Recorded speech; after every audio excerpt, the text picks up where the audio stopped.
Spring is in the air at Global Voice Broadcasting. Fresh new shows are hitting the airwaves every day. Shows about all the things that matter to you in your life. Music, fashion, celebs, and more. It's all here, and it's getting better every day. Only at Global Voice Broadcasting. I highly recommend Ms. Hicks. Her books, her CDs are encouraging. I bought her book, A Hill to Climb. She's a very inspirational speaker. And I look forward to one day being able to work with her. Your power lies within you. Let it loose. Aspiration, inspiration, motivation, edification, determination. These are the keys of life success brought to you by none other than award-winning author, motivational lecturer, business consultant, and much more as she gets you aimed to your purpose. And now, ladies and gentlemen, young and elder, from Hollywood to the entire world, here is your host of Aim to Purpose, the radio show, Louise Hicks, along with her co-host, yours truly, Kennon Wesley Mason.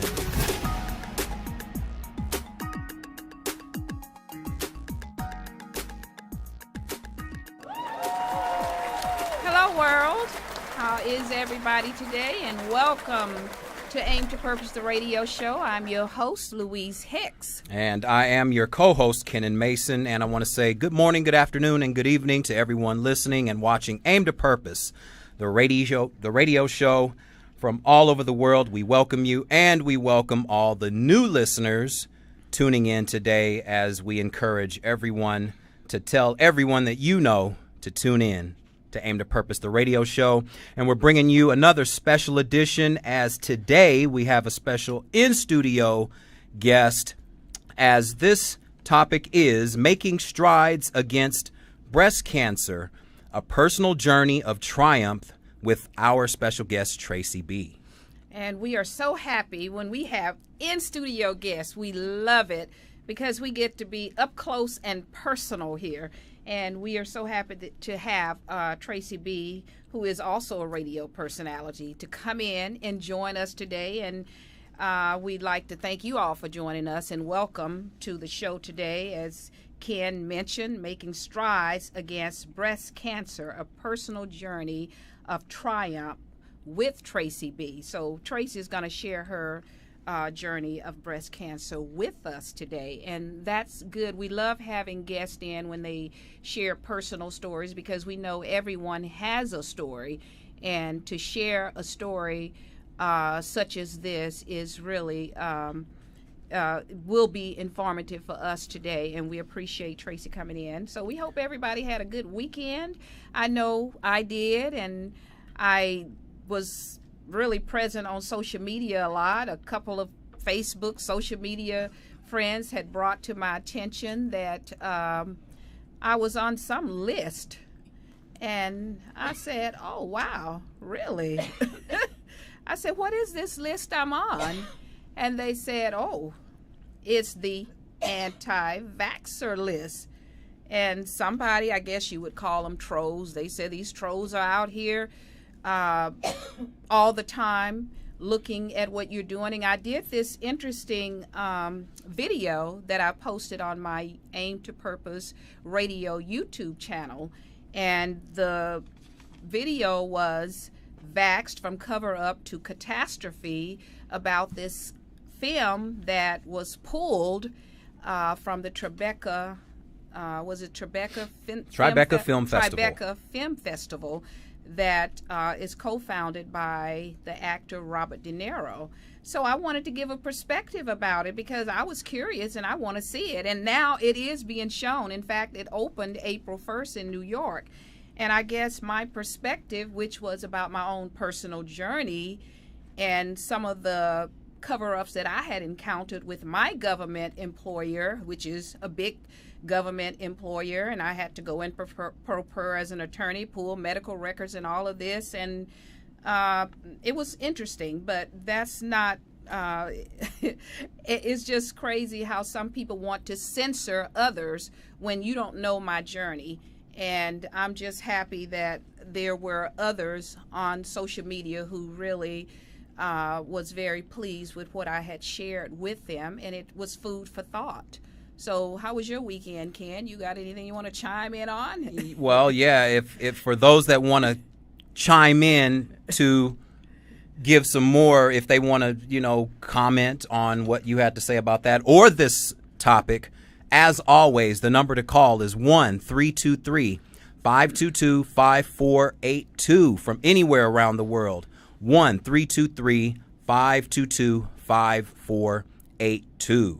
And just to add to that, I just want to share, I'm not opposed to anybody that chooses to vaccinate their children or their child.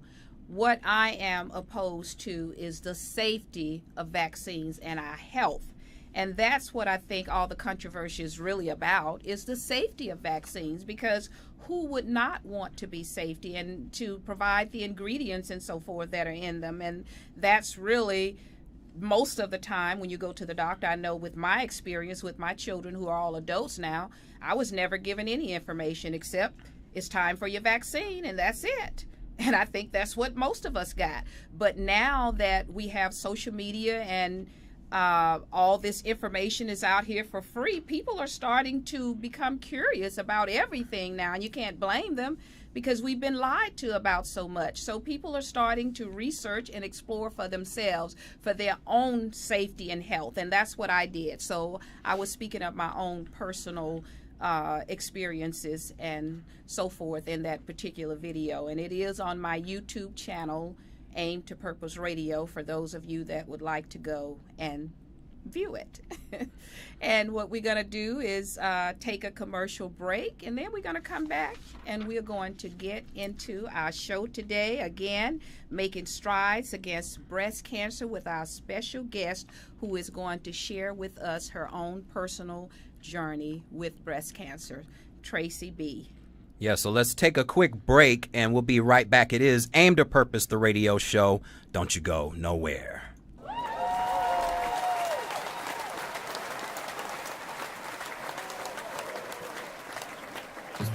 Hello, world! It's a new year, which means new and live editions of Aim to Purpose, the radio show. We'll be sharing new ideas with new guests from around the world, revealing new truths with every new topic presented to you, the A2P universe. So tune in every Monday at 5 p.m. Pacific Standard Time, right here at Global Voice Broadcasting at gvbstudios.com/show/A2P. You can also check out all of our archive shows on YouTube by typing in Aim to Purpose Radio. A special thank you to all the loyal viewers that have been with us from the beginning, and a big welcome and thank you to all the new viewers plugging into the A2P universe.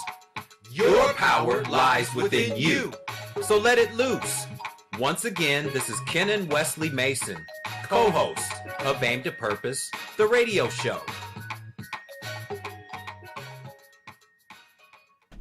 Hello, world, again. We are back, and once again, I'm your host, Louise Hicks, and this is Aim to Purpose, the radio show, along with my co-host and my son, Kennon Wesley Mason. So what we're going to do now is go ahead and introduce our very special in-studio guest today. Yes, Tracie B is the host of Jus My Style Radio.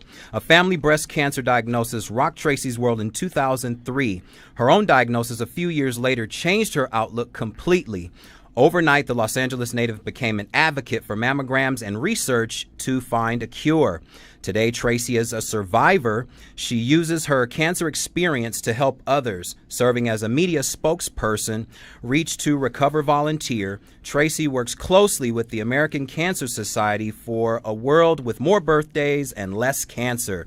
She has appeared with her daughter in a Making Strides commercial for American Cancer Society and a Stand Up to Cancer video.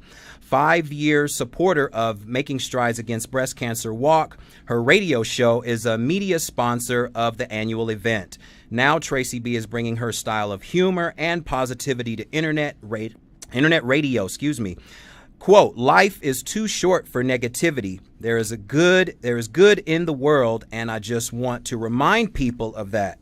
Do what you can, when you can, for as many as you can. and let God handle the rest, end quote. Tracie's radio show, Just My Style Radio, is focused to entertain, educate, and uplift. Let's give a warm, aimed at purpose welcome to our special guest, radio personality, Tracie B. Welcome, Tracie. Well, hello, wow.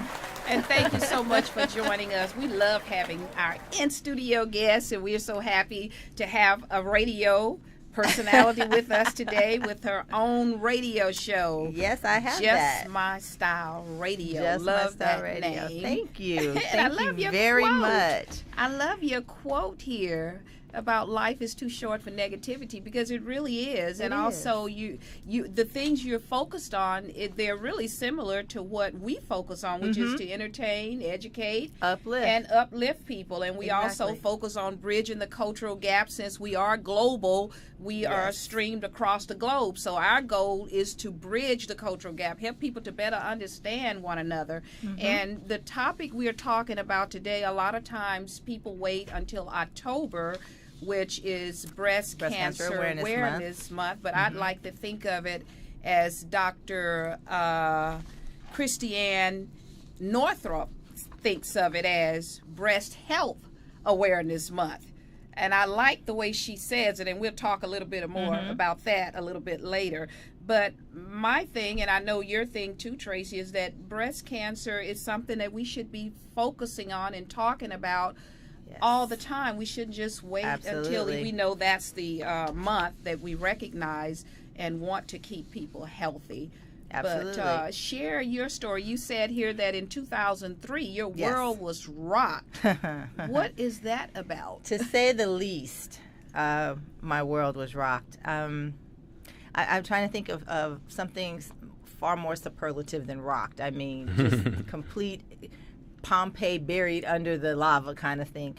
I have a sister, and I only have one sister, and my sister is really incredible. I love my sister to death. I mean, I love her to the moon and back. You know, this it. It's all I got. Is my sister. Right. And when she was diagnosed, that. Like I said, my world was beyond rock. It was explosive. It was understand definitely. It's hard to put into words because, you know, I'm the big sister. Right. I'm the older sister, you know, and all my life it's been, look out for your little sister. Watch your sister.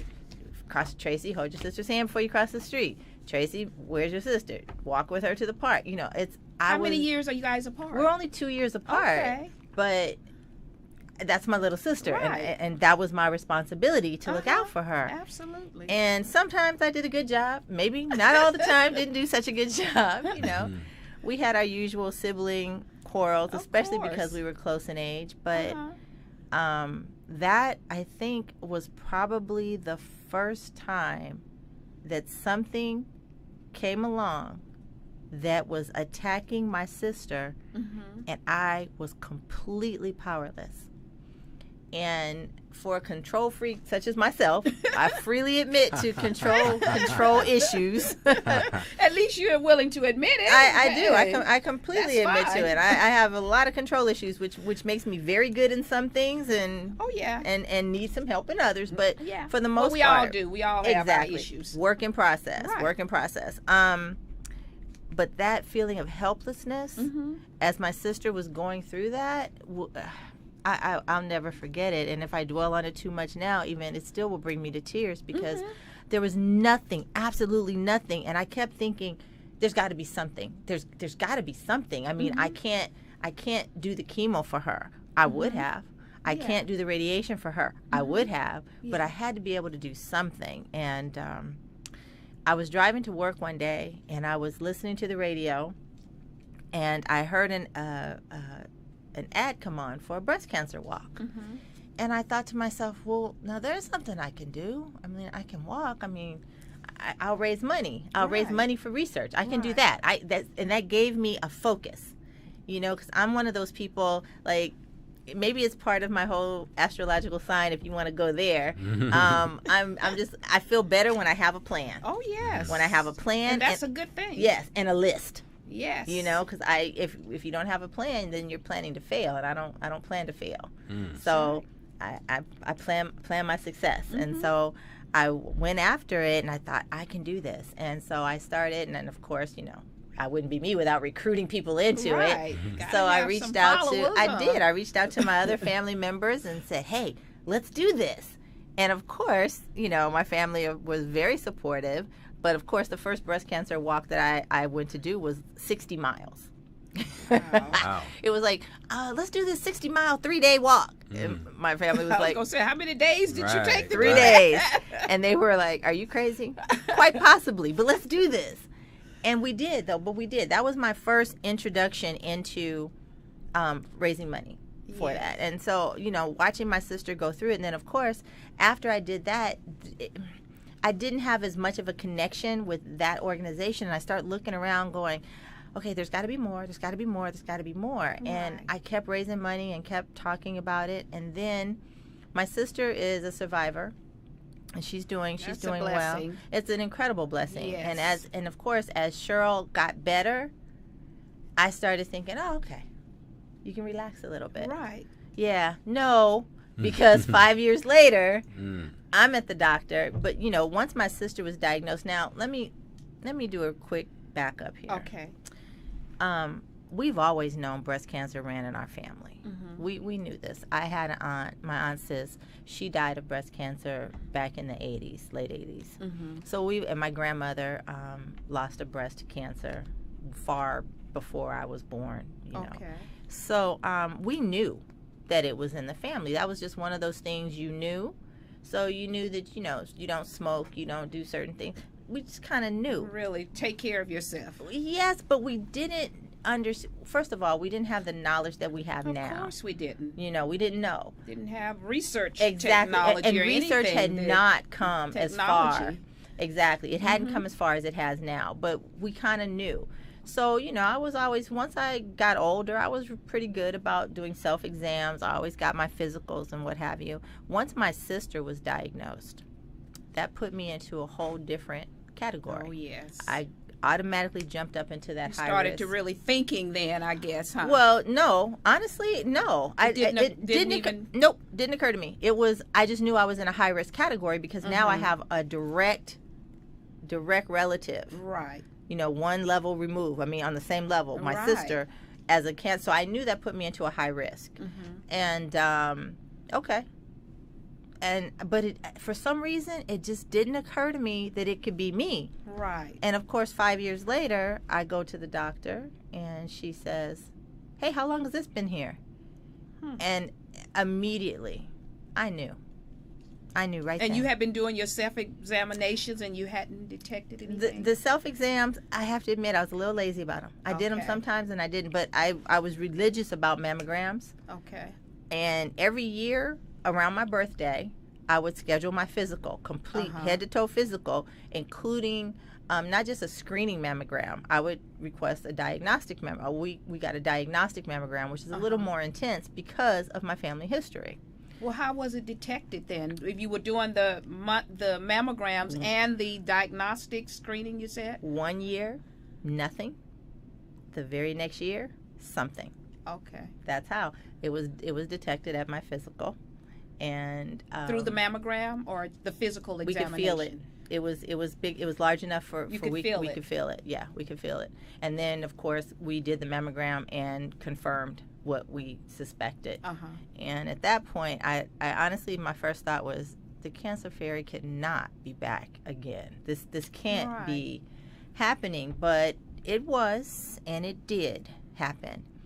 And I had to change. I had a shift in perspective at that point. I can imagine. It was. You made a comment about my quote in my bio about life is too short for negativity. Oh, yes. Nothing like a cancer diagnosis to put some things in perspective for you. Yes. And immediately, cancer is not time friendly.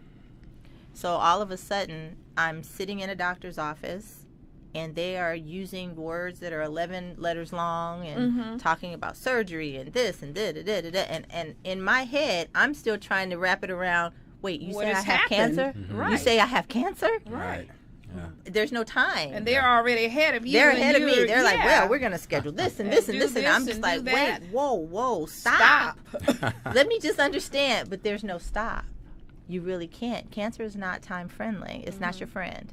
So you definitely, the earlier you're diagnosed, the better your chances of survival. Right. Yeah. You do need to be proactive, and you have to act. I was fortunate in the fact that from the moment I got diagnosed and I made the phone call to my mom and to my sister and said, okay, this is what is going on, they were right there. And I was fortunate in that we had already walked this path. Right. You know, we had gone through it with my sister. Your sister. So we kind of had an idea of what was going to happen. But I got to tell you, Louise, it was interesting for me. I have a daughter. And my angel it's been team me and her since she got here. And the first thought I had was, oh my God, my baby. Mm-hmm. Oh, I can't imagine. Because it runs in the family. Because it runs in the family. And I thought, if I've got it, my baby is in a critical, now. Of course that would run through your mind. It did. And I just thought, okay, what do we do? And I was like, okay, I gotta shift. I gotta make a shift here. And how old is your daughter now? My daughter, she'll kill me if I say her age. She's an adult or what? My daughter is very much an adult. Okay, she's an adult. But she's 21 plus. Okay. Let's go with that. She's an adult. She's very much an adult, and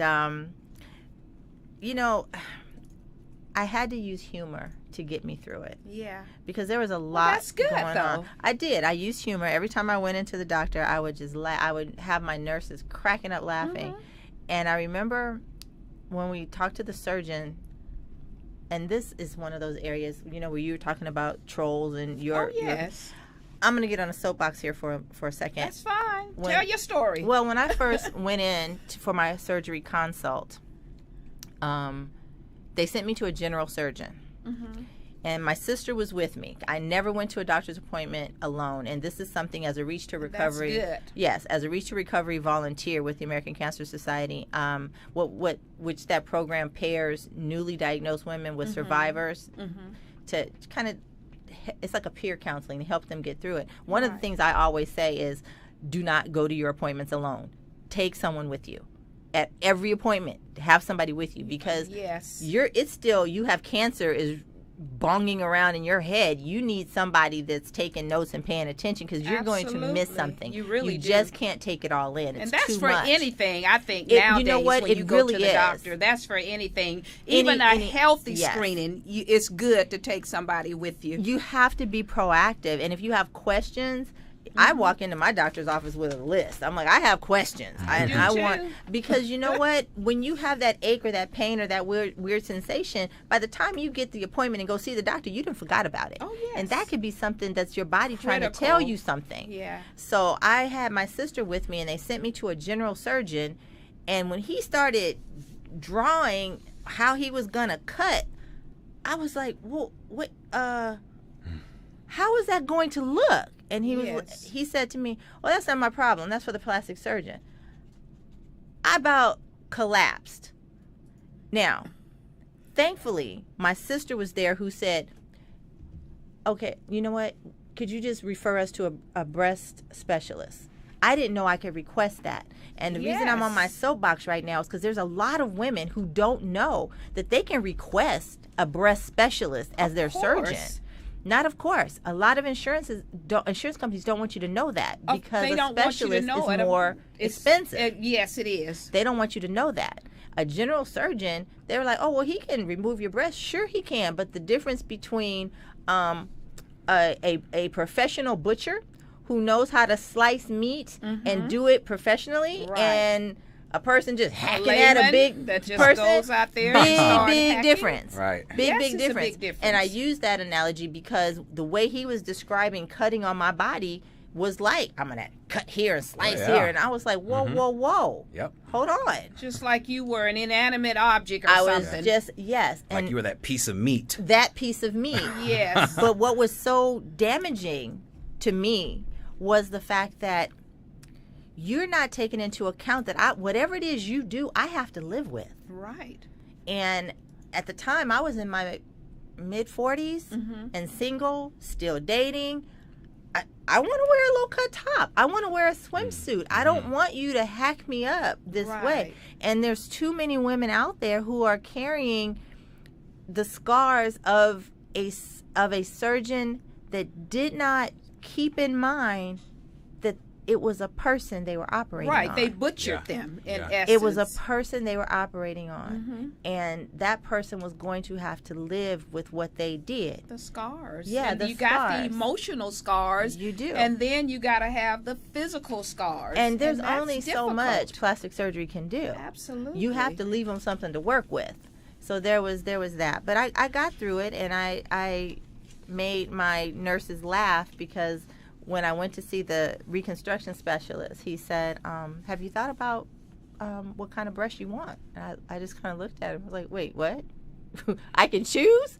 He said, oh, yeah, we have a catalog. I was like, wait, there's a boob catalog?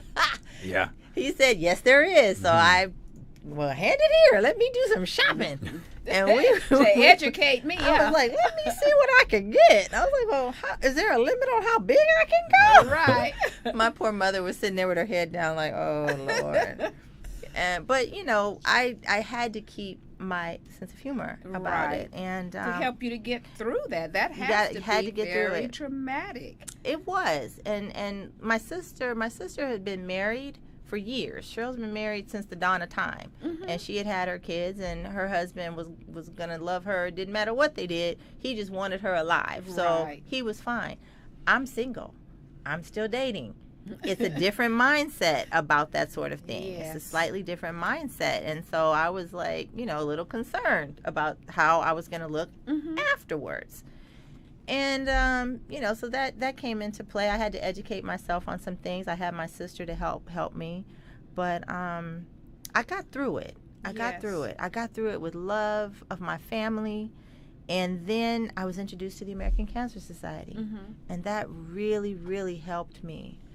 Because for the first time, I was able to talk to people one-on-one that were on the front lines of trying to do something to find a cure. And I said, I want to work with these people. I want to help them find that cure. And I teamed up with them back in 2009, 2010, I think. Okay. I teamed up with them back then. Because you were diagnosed in about 2008 or so? 8 or maybe 9? 7. 7? Oh, 2007, I was diagnosed and had my surgery February 2008. Oh, okay. Well, I skipped a step because somewhere in there we decided to do the genetic test to see.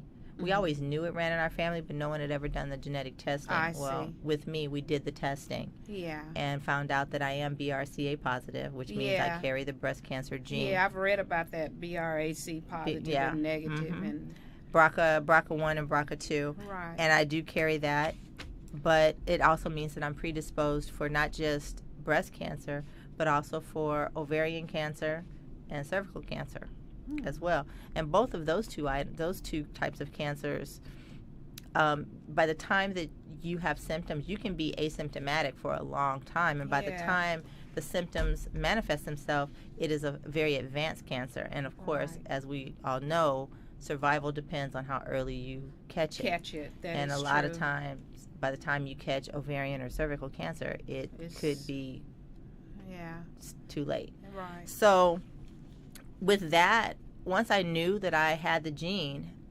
a little knowledge can be a dangerous thing. I was pretty sure that my daughter probably had it as well. And for that changed the game for me. At that point, it became, I want to partner with the American Cancer Society in as many ways as I can. Use my voice, use my talents, use whatever talents that God has given me in order to fight this, because I have a baby. Oh yeah. I can't. I you do as a mother.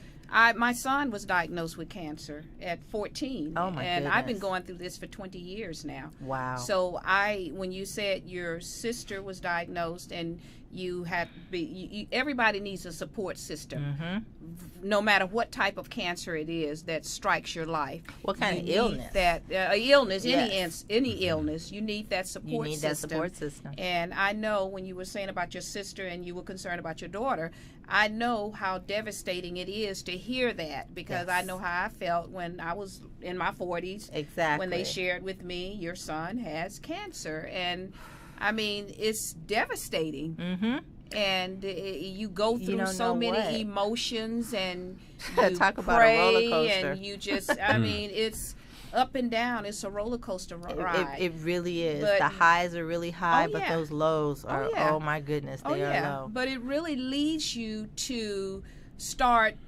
researching and doing things. I know it did with me, with my son, over the years, with me having to fight the system on helping him, especially once he became an adult. Unlike you and your sister, you were adults, you were able to make your decisions, We can make our decisions and for you ourselves, weren't going you knew exactly. But with my son being a minor, is a little different. it's different. And then as he got to be an adult, and this started as a minor, that was a powwow, and still is. Well, I So was you do your blessed. research. You definitely do. You need to do your research, Yes, you and do. and you also need to be aware of where you're going to get your information. Yes. because all information out there is not good information. That's true.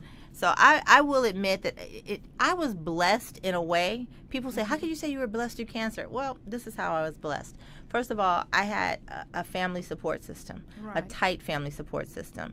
So I never had to be alone. I had someone that I could call no matter that what. means a lot. It does. It for some people it's the difference between surviving and running in front of a bus. So it can be that crucial. Yes. So I had that. I also was fortunate enough that I had good health insurance. Okay. You cannot. That is important. You cannot overemphasize how important health insurance is. Yes. And for those of you who say, oh, I don't have insurance, check out Covered California if you're in California. Check out the Affordable Care Act. It is out there to help everyone have affordable health care Right. insurance. So I was fortunate. I had good health coverage. So I didn't have to do battle with the insurance companies, though I know a lot of people who do. Oh, yes. My doctors, my oncologist was actually the American Cancer Society's Man of the Year. So I was in very good hands. Right. And he had no problem when he wanted something. If the insurance company tried to balk, he got on the phone, was like, no, let me explain to you what you're going to do. And he just pushed, and they knew how to get things through. And UCLA Breast Center was just a godsend. My breast surgeon, Dr. Sanofsky, was incredible. He was absolutely incredible. He told me he was incredible, so I know he was. He had a little bit, but you know what? If you're going into surgery like that, do you want the surgeon that says that's has confidence, or the one that's like, I'll take the one with the slight God complex, but he could back it up. So he was amazing. So you switched from this family practice doctor, and you went I never ahead. had a family practice. As And- soon as they sent me to the general surgeon, my sister said, because I was a crying, weeping mess. The guy had me so terrified. My sister just politely said to him, refer us to a breast surgeon, a breast specialist. That's a and good so, thing. So they did, and that's how I went back to my oncologist, who said, here, this is who I want you to call. And that's how we went to Dr. Sanofsky. Dr. Sanofsky referred me to my plastic surgeon, and everything was good. Like I said, I had good health insurance. I was fortunate Yes. that I had good health insurance. I do know, and I've spoken to a lot of women as a Reach to Recovery volunteer. I've spoken to a lot of women who are not as fortunate as I was. They are trying to do it on Medi-Cal, or they're trying to do it through the county, which don't get me wrong. The county has some very good doctors. They have some amazing doctors. Yes, they do. Some of them are out there. There are good doctors. Pros and cons to all of it. Always. It is. It's There pros really and is. cons. Pros and cons. Especially when you're talking about managed health care. Yes. Because, you're battling the insurance companies who are not looking at you as a person. They're looking at the profit. Well, they're middlemen. The bottom line. They're the middlemen. That is the bottom line. And we want to talk about that some, too, the profit in this, because I think that's why it's so important now.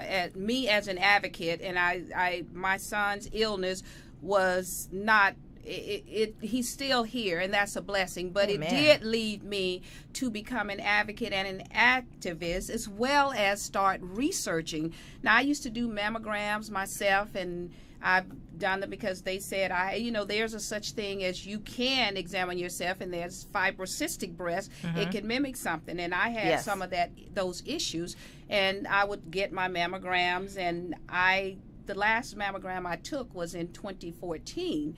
And I had a nurse on here from Canada, Brenda Pierce, a registered nurse, and she mentioned on the show about a thermogram, because we were talking about different, and I had never heard of that.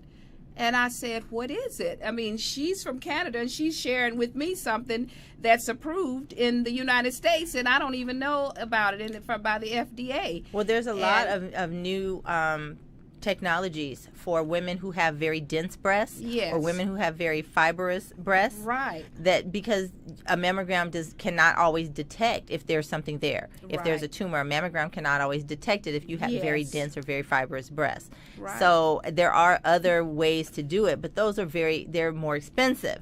Yes. And sometimes you have to battle your insurance company to get that type of scan or whatever. A lot of times the insurance companies will say, they won't cover it. I'm telling you. They'll say it's experimental, it's this or that. Yes. And a lot of times they won't cover it. And that's one of the things. I checked with my insurance company, and they said they don't cover it. In fact, the representative that I spoke with had never heard of it. And I want to share something else. It's good to do your own research, because a lot of doctors don't even know. My doctor, who was a new doctor to me, because my old doctor had I guess left the practice where I went, and she had never heard of a thermography or a thermogram. And I said, wow. And I said, well, I did a little research, and I spoke to this empowering nurse from Canada, and she shared with me it's been around FDA approved since 1982. And I said, why is it that doctors don't share things with you? So I started doing my own research, and then I after talking to the insurance, they said, we don't cover it. I said, okay, I will find out. I might have to pay for it. I haven't had it yet, but I will have it, because I will have to pay for it. But I think we need to know alternative screenings, and that brings me to talk about, I don't know whether you've read this book or heard of Dr. Christiane Northrup. She was on Oprah. Oh, let me hold the book up here. Oh, no, that's not why I'm squinting. I took these off. But I wanted the audience to see it. But she was on Oprah. This was my first time hearing of her back in early 2000s. I don't remember exactly what year it was. But I heard about her from Oprah's show, and I went out and I got her book, and I read it from cover to cover. Now, she doesn't mention thermography in the book, if I can recall, because this has been some time ago. But she has a whole chapter on breast cancer, and she's one of these doctors that believes in integrative medical approach, because some doctors are just trained one way, and that's all they know, and that's all they will tell you. So that's why I advocate to everybody, it's your body, your health. You need to do your own research. You need to ask questions, get your medical records, and see what doctors are putting in your medical records too, because that's very important. It is, but the other side of that is, that brings up the point of we have to be advocates for ourselves. Yes. We have to be. We definitely have to be advocates for ourselves. The internet has opened up a world, a galaxy of information to us. Yes, it has. So one of the things, again, this is something I share as a Reach to Recovery volunteer. Right. I definitely share to people. Do some research. Now, you better. There's a caveat to that. Yes, it is. Because everyone, not only do you need to make sure that the information you're getting is good and coming from reputable sources, but everyone handles certain things differently. My sister is that person. She's an information junkie. Yes. When she was diagnosed, every time we went to a doctor's appointment, she had a sheet, a ream of paper with question after question after question. Me, I'm the opposite. Tell me give it to me in little chunks of what I have to do. If you give it the whole picture to me at once, it's too much. I cannot when it came to that. Right. But for Cheryl, she was like, nope, give me the whole thing from A to Z. What are we going to do? And she can check it off. Everybody's different. So you really need to know. And all of our bodies are different. Yes. The chemistry. You need to know how you function best. And you have to have the cojones to speak up. If your doctor is giving you too much information, stop.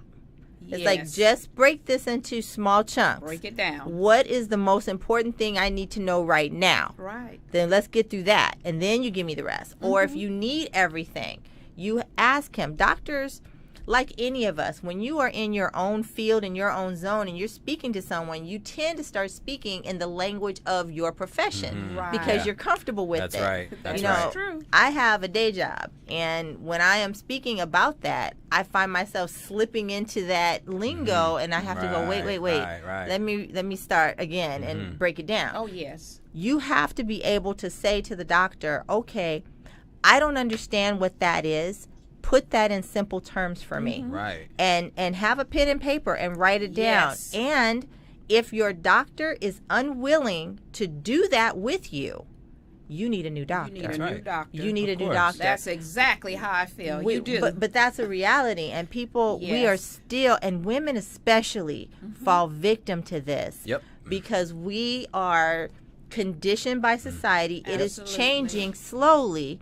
But we are conditioned by society to just go with whatever the authority figure says. And we've so used to having men exactly, and that was going to be the next thing. And now women are more like, I'm so happy Dr. Christiane Northrup came out with this book because now we have more women going into the medical practice now in the medical field. Once upon a time, it was basically men telling us what's going on with our body. It's still a male-dominated field, but we do have more women in there. Yes, we do. Yes, we do have more women going in there. We have minds of our own now. We always did, but it's a matter of utilizing research now and utilizing through discernment, wisdom, and asking questions. Like you said, you write these things down. Yeah, we're not as afraid to speak up. And you have to be able to speak up. You have to be able to advocate for yourself all the way across the board. For me, cancer is beating breast cancer is a personal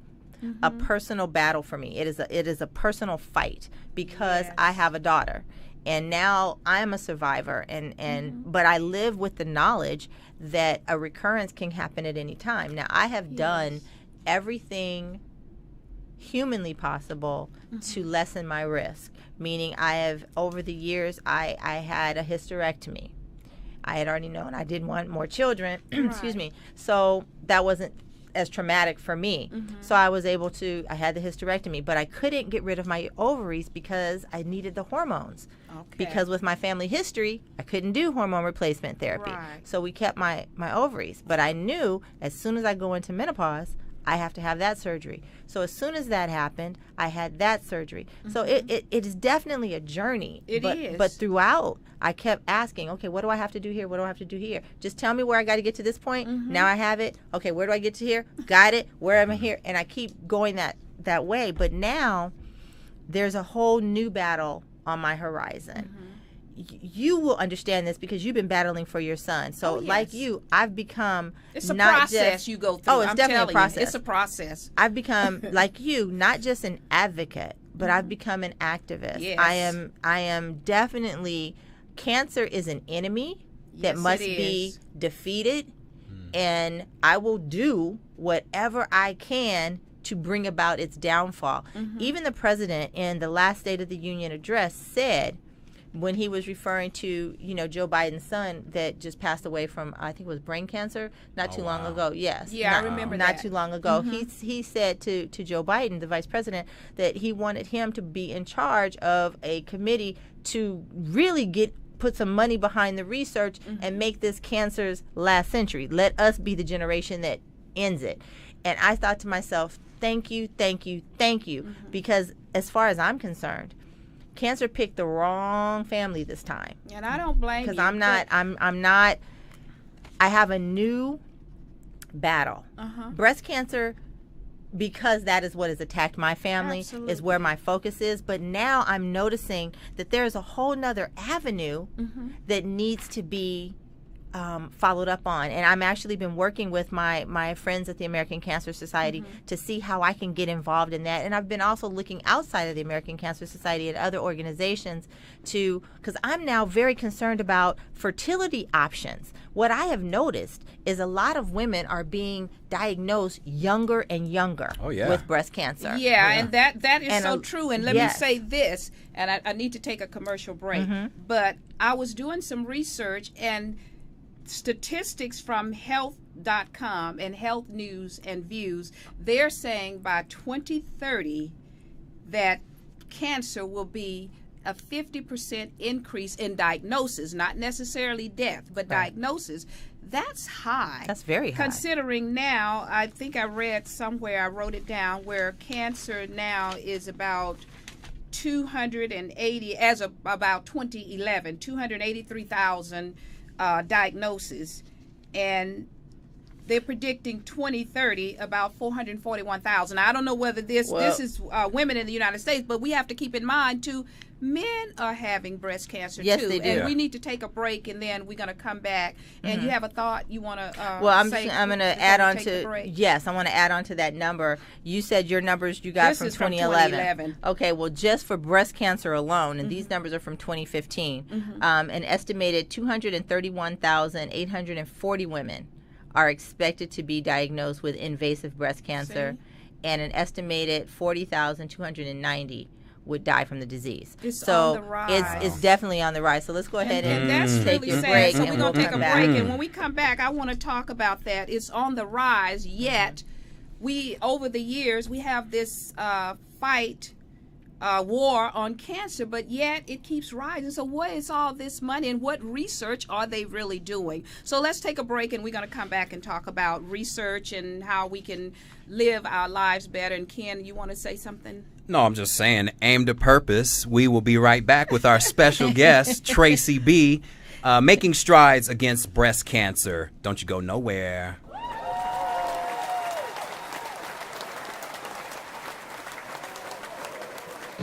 This edition of Aim to Purpose, the radio show, is brought to you by L. Hicks Consulting Services. When you want the best in business coaching, life coaching, or perhaps your organization, business, or company is in need of a dynamic speaker for an upcoming workshop or seminar, contact Louise Hicks for L. Hicks Consulting Services at 1-562-310-1495.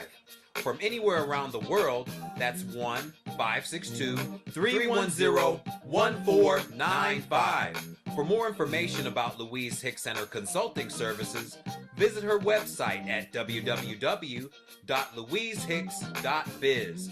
Again, that's www.louisehicks.biz. Or call 1-562-310-1495. L. Hicks Consulting Services, where professionalism is top priority.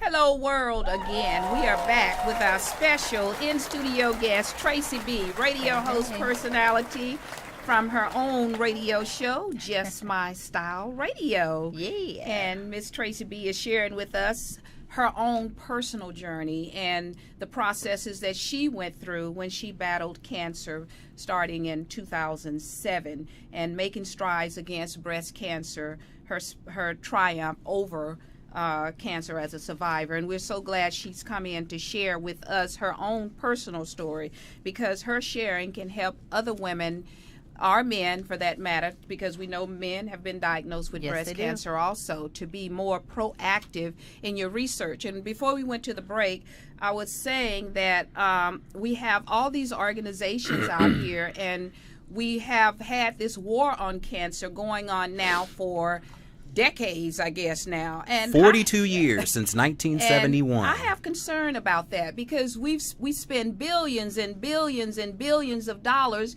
yet why is it we, with all these brilliant minds, these scientists and so forth, we can't come up with a cure? And in my research, like I do the pros and the cons and all of that, I think that's why I get put on lists, because I speak my mind and I have no problem.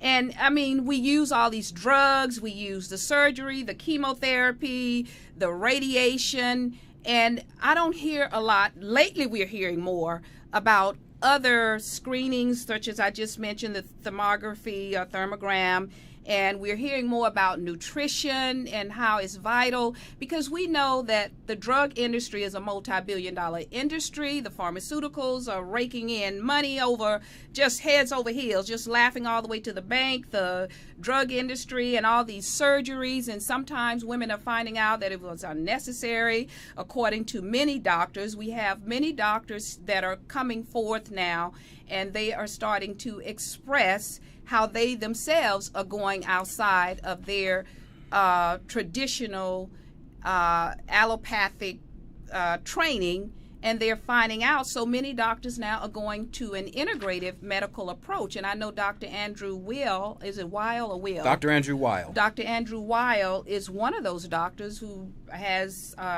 some trainings he does, retrain actually, down in Arizona. So what can we do? Have you done your research? I know, Tracie, you've been researching because you have a reason to be, because you are a survivor.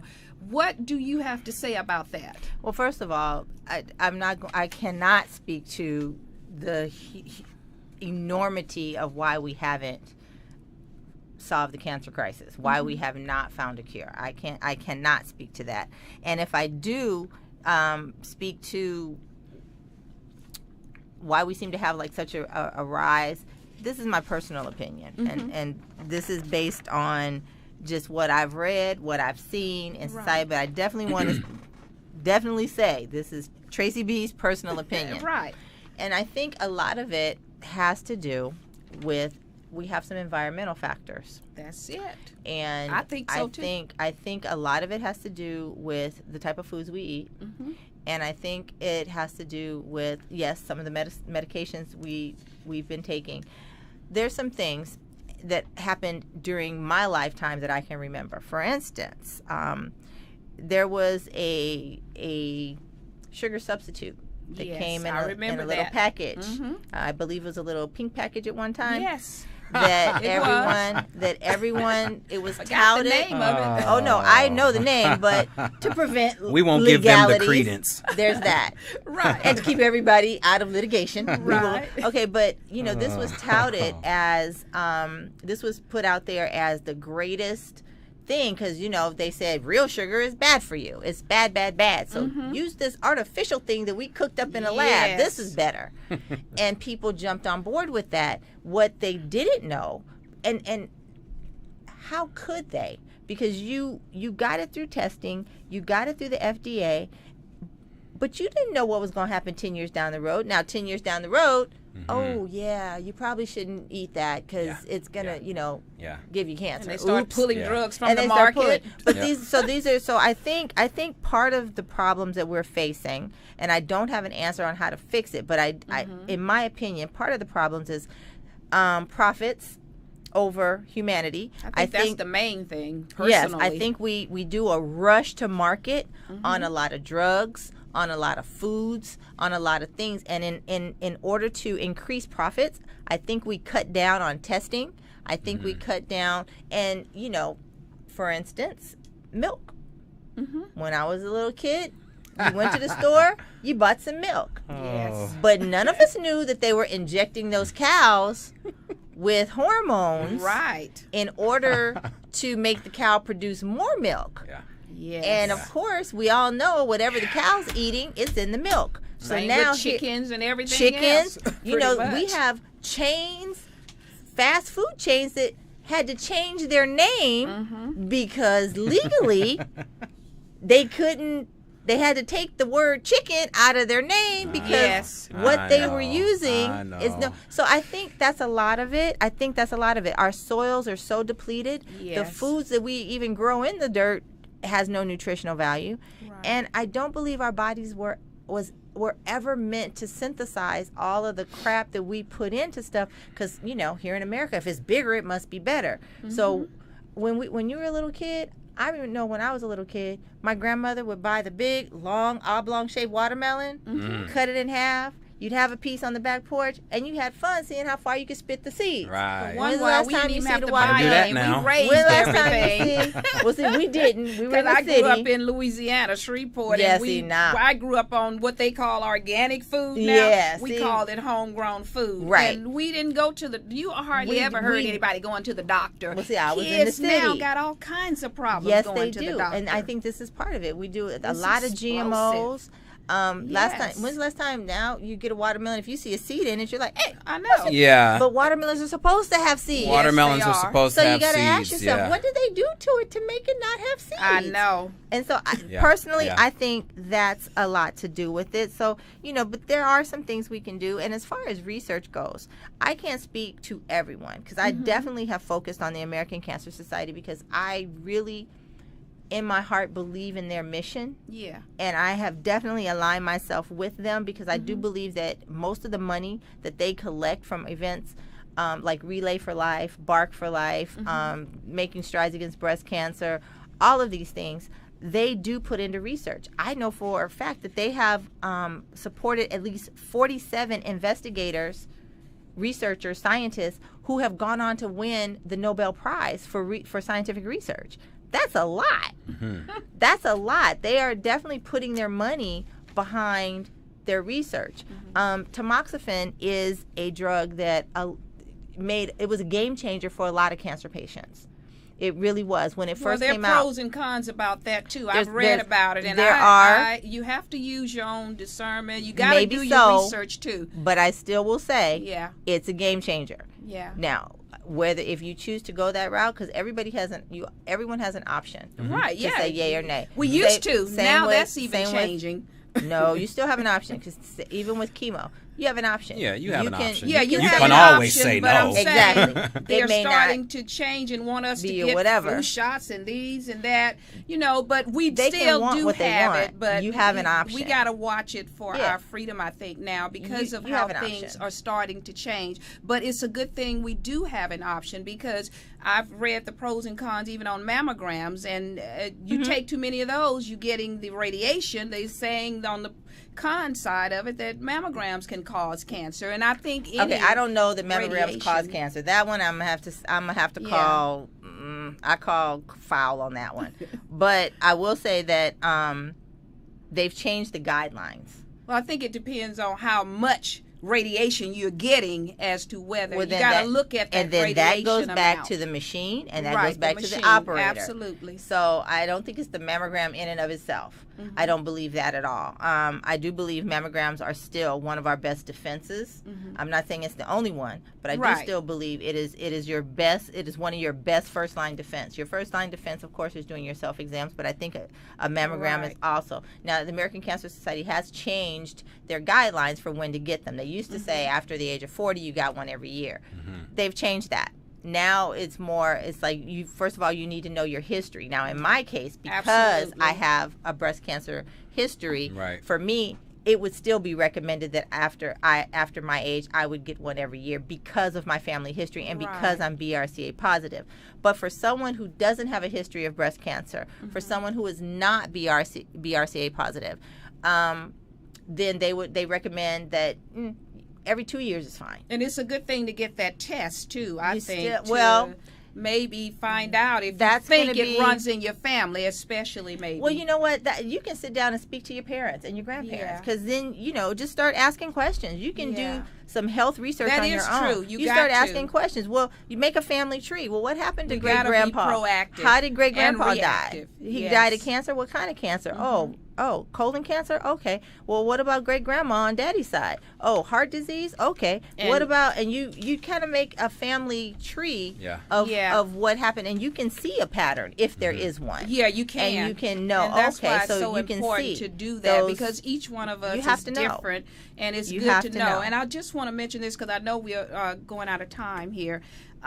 There's a series that I watched that came on I believe it was last year, and it's called The Global Quest, The Truth About Cancer, A Global Quest. And it's a documentary, and I just wanted to let everybody know I saw this last year, and it was a very good documentary because it had doctors talking about the pros and cons of cancers, and I would advise it's going to come back for free, and it's going to be go.thetruthaboutcancer.com, and it's a 9-part docuseries that talks about various treatments for cancer and how and various treatments, not just here in America. This is right. global. It's global. Because here in America, they tell us that the only options that we have is chemotherapy, radiation, or surgery, and nothing else. I'm going to say a lot of doctors. I'm not all. Not all. Not all. No, not all. We need to put course that not. out there. Of course that's not. all you Of course know. not. That's why everybody knows about mammography. Those are the common. and pretty much. Those are the common tools to fight. But I will say this: that they have a lot more in their arsenal now than just that. And chemotherapy. We've all seen people with the bald heads and this and that. What we aren't talking about now, and we should, is that there's a lot of different types of chemotherapy. There is. So yes, and nowadays there are doctors out there that are able to personalize your cancer treatment based on the type of cancer that you have. Meaning they take a look, just because you have breast cancer, they can take a look and see exactly what kind of breast cancer, what is that cancer cell made of, how much estrogen, how much progesterone, what is it doing, that is so true. that they can turn around and personalize your treatment so that it has maximum effect on the cancer and a reduced effect on healthy tissue. Right. So they are working on that. That's one of the cons against chemo is that it does work on. And there are more doctors now that are switching over, like Dr. Jim Sears, one of the doctors that was on the doctors.